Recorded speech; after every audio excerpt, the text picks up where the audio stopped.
Allahu Allahu Allahu Allah Allahu Allahu Allahu Allah Allahu Allahu Allahu Allah Allahu Allahu Allah. Assalamualaikum warahmatullahi ta'ala wabarakatuh. Bersyukur kepada Allah subhanahu wa ta'ala dengan mengucapkan Alhamdulillah. Bersalawat kepada junjungan Nabi kita, Nabi besar, Nabi agung, Sayyidina Maulana Muhammad dengan mengucapkan Allahumma sholli ala Sayyidina Muhammad. Dimanapun Anda berada, semoga selalu dalam genangan rahmat Allah subhanahu wa ta'ala. Amin ya rabbal alamin. Mudah-mudahan kita semua dipanjangkan umur kita, sehatkan badan kita, dilapangkan rezeki kita, dimudahkan segala urusan kita, dikabulkan semua hajat-hajat kita, wa hajatil dunya bil maisarah wa hajatil akhirati bil maghfirah. Amin amin ya rabbal alamin. Di sini saya akan menceritakan Abu Hanifah dan ulama yang sombong. Di masa Imam Abu Hanifah masih kecil, sekitaran umur 7 tahun, terdapatlah seorang ulama yang memiliki ilmu luas dan tiada bandingnya pada waktu itu. Namanya Dahlia. Seluruh ulama pada waktu itu tak mampu menandingi di saat berdebat, terutama dalam bab tauhid.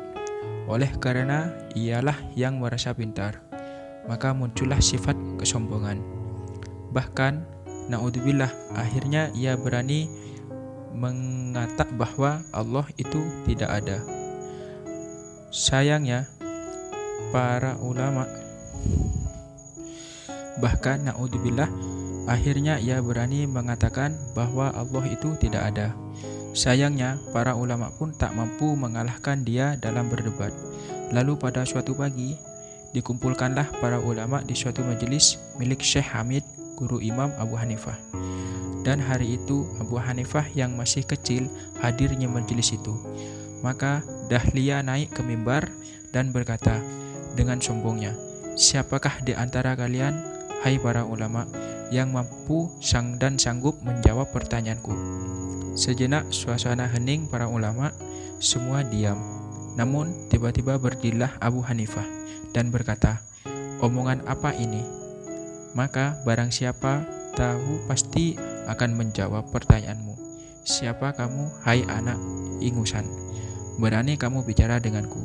Tidakkah kamu tahu bahwa banyak yang berumur tua, bersorban besar, para pejabat, para pemilik jubah kebesaran, mereka semua kalah dan diam dari pertanyaanku. Kamu masih ingusan dan kecil, berani menentangku." Abu Hanifah, Allah tidak menyimpan kemuliaan dan keagungan kepada pemilik sorban yang besar dan para pejabat dan para pembesar, tetapi kemuliaan hanya diberikan kepada al-ulama Dahriyah. Apakah kamu akan menjawab pertanyaanku? Abu Hanifah, ya, aku akan menjawab pertanyaanmu dengan taufik Allah subhanahu wa ta'ala. Dahriyah, apakah Allah itu ada? Abu Hanifah menjawab, iya ada. Dahriyah, di mana dia? Dan Abu Hanifah pun menjawab, dia tiada tempat bagi dia. Dan Dahriyah, bagaimana bisa disebut ada bila dia tak punya tempat? Dan Abu Hanifah menjawab, dalilnya ada di badan kamu, yaitu ruh. Saya tanya, kalau kamu yakin ruh itu ada, maka di mana tempatnya? Kepalamu, di perutmu, atau di kakimu? Dahriyah diam 1000 bahasa dengan muka malu. Lalu Abu Hanifah minta air susu pada gurunya, Syekh Imam, dan dia bertanya kepada Dahriyah, Abu Hanifah, apakah kamu yakin di dalam susu ini ada manis? Dahriyah, ya, saya yakin susu itu ada manis. Abu Hanifah, kalau kamu yakin ada manisnya, saya tanya, apakah manisnya ada di bawah atau di tengah atau di atas? Lagi-lagi Dahriyah diam dengan rasa malu. Abu Hanifah menjelaskan seperti ruh atau manis yang tidak memiliki tempat. maka seperti itu pula tidak akan ditemukan bagi Allah tempat di alam ini, baik di arsy ataupun di dunia. Lalu Dahriyah bertanya lagi, sebelum Allah itu apa dan setelah Allah itu apa? Abu Hanifah, tidak ada apa-apa. Sebelum Allah dan sesudahnya tidak ada apa-apa. Dahriyah, bagaimana bisa dijelaskan bila sebelum dan sesudahnya tak ada apa-apa? Abu Hanifah menjawab, dalilnya ada di jari tangan kamu. Apakah sebelum jempol dan apakah setelah kelingking? Dan apakah kamu akan bisa menerangkan jempol duluan atau kelingking duluan? Demikianlah sifat Allah. Ada sebelum semuanya, ada yang tetap ada bila semua tiada. Lalu makna kalimat ada bagi hak Allah.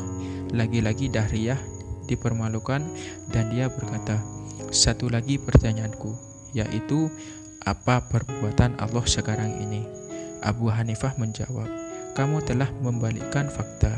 Seharusnya yang bertanya itu di bawah mimbar dan yang ditanya di atas mimbar. Akhirnya Dahriyah turun dari mimbarnya dan Abu Hanifah naik ke atas mimbar. Dahriyah, apa perbuatan Allah sekarang? Abu Hanifah menjawab, perbuatan Allah sekarang adalah menjatuhkan orang yang tersesat seperti kamu ke bawah jurang neraka dan menaikkan yang benar seperti aku ke atas mimbar keagungan. Maha suci Allah Subhanahu wa ta'ala yang telah menyelamatkan lagi ahli sunnah wal jamaah melalui anak kecil. Wallahu a'lam bishawab.